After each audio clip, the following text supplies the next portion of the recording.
गुरुजी की सभी प्यारी संगत को एक बार फिर जय गुरुजी, शुक्राना गुरुजी, लख लख शुक्राना गुरुजी। गुरुजी सभी पे अपनी ब्लेसिंग्स, सभी किस पे अपना प्यार बराबर रूप से बांटते रहें, यही आशा करते हैं। इसी आशा के साथ हम हमेशा सत्संग गुरुजी के लेके आते हैं, ताकि सभी संगत के पास गुरुजी के सत्संग पहुंच पाएँ और सभी संगत को गुरुजी की ब्लेसिंग्स मिलें। गुरुजी सभी का कल्याण करें। और अगर आपने अभी तक मेरे चैनल को सब्सक्राइब नहीं करा है तो संगत जी मेरे चैनल को सब्सक्राइब कर लीजिए, ताकि मैं ज़्यादा से ज़्यादा आप सभी के साथ अपने सत्संग शेयर कर पाऊँ और गुरुजी की ब्लेसिंग्स आपको मिल पाए। तो संगत जी सत्संग शुरू करते हैं। मुझे एहसास हुआ कि गुरुजी के साथ मेरा संबंध दिन भर दिन मजबूत होता जा रहा था। जितना मैं उनके हृदय से प्यार करता था, उतना ही अधिक मैं धन्य हो जाता था। वह चौबीसों घंटे मेरे विचारों में थे, अब भी हैं। एक क्षण भी ऐसा नहीं जब मैं उनके बारे में नहीं सोचता। मुझे कुछ बार शर्मिंदगी महसूस हुई कि क्या उन्हें हर समय याद करना उचित है, लेकिन मैंने उनसे कहा, गुरुजी मुझे क्षमा करें, मैं तुम्हें एक पल के लिए भी अपने दिमाग से बाहर नहीं निकाल सकता। मेरे लिए तुरंत अपना दिमाग बंद करना संभव नहीं है। आप हमेशा मेरे दिल और दिमाग में रहेंगे, इसलिए कृपया अपने बच्चे को हर समय आपको याद करने दें। एक दिन मैंने सोचा कि मैं नई संगत को गुरुजी के साथ संबंध विकसित करने का अपना अनुभव सुनाकर एक सेवा करूं। मैं दुविधा में था कि लिखूं या ना लिखूं, और लिखूं तो क्या लिखूं। मैं गुरुजी के एक शब्द को सुन रहा था, और ये शब्द मेरे कानों में गूंज रहे थे, लिख दे राम, लिख दे, लिख दे राम नाम लिख दे। मैंने तुरंत सोचा कि मुझे गुरुजी से अनुमति मिल गई है, और मैंने ये लिखा। संगत जी, जब मैंने पहली बार 2014 में गुरुजी बड़े मंदिर का दौरा किया, तो मुझे वहाँ बहुत सकारात्मक कंपन और अत्यंत शांति का एहसास हुआ। हालांकि मुझे सचमुच विश्वास था कि गुरुजी भगवान हैं और उनमें दिव्य शक्तियाँ हैं, लेकिन मैं अपने प्रश्न का उत्तर ढूंढ रहा था। और वह प्रश्न था, गुरुजी के साथ गहराई से कैसे जुड़ें और पूर्ण समर्पण कैसे करें। मैंने अक्सर संगत को उनके सीधे जुड़ने और पूर्ण समर्पण करने का जिक्र करते हुए सुना, लेकिन मेरा सवाल था कि कैसे। समय के साथ गुरुजी ने मुझे ये स्पष्ट कर दिया कि मेरे कुछ प्रश्नों का उत्तर दिया। गुरुजी के आदेश के साथ मैं संगत के साथ अपने विचार साझा करना चाहूँगा, जो शायद इसी तरह के उत्तर ढूंढ रहे होंगे। नियमित रूप से बड़े मंदिर जाने का प्रयास करें। जितना अधिक आप यहाँ आएंगे, आप उतना अधिक धन्य और जुड़ा हुआ महसूस करेंगे। यह भी कहा जाता है कि बड़े मंदिर केवल अपने बुलावे पर ही जा सकते हैं। इनके अलावा गुरुजी की संगत द्वारा आयोजित गुरुजी के सत्संग में भी भाग लेना चाहिए। लंगर प्रसाद आपको शारीरिक और मानसिक रूप से पूरी तरह से ठीक करने में शक्ति रखता है। जब भी आप निराश या खुश महसूस करते हैं, तो उनके स्वरूप से बातें करें, जैसा कि हम में से अधिकांश लोग अपने माता पिता से करते हैं। वह निश्चित रूप से सुनते हैं, और आप अधिक जुड़ाव और धन्य महसूस करेंगे।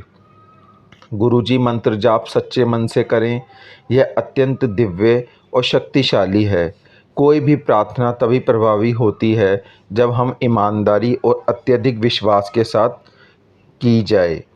गुरुजी के शब्दों को नियमित रूप से सुनें और उनकी शिक्षाओं को अपने दैनिक जीवन में लागू करने का प्रयास करें।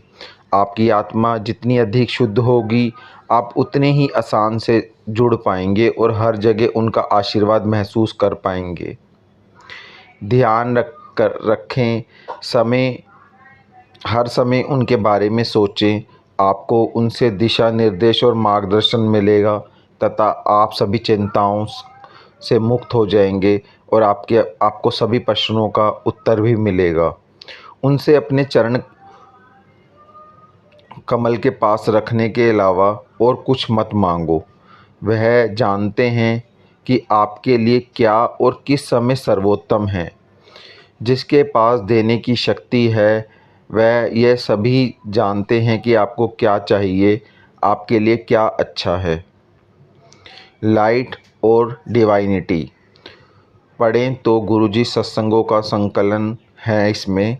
इसमें आपको आपके सभी प्रश्नों के उत्तर मिल जाएंगे। आप जितना अधिक सत्संग पढ़ेंगे, आपको पता चलेगा कि उन्होंने अपने पास आने वाले सभी लोगों को कैसे आशीर्वाद दिया और आप एक मजबूत जुड़ाव महसूस करने लगेंगे।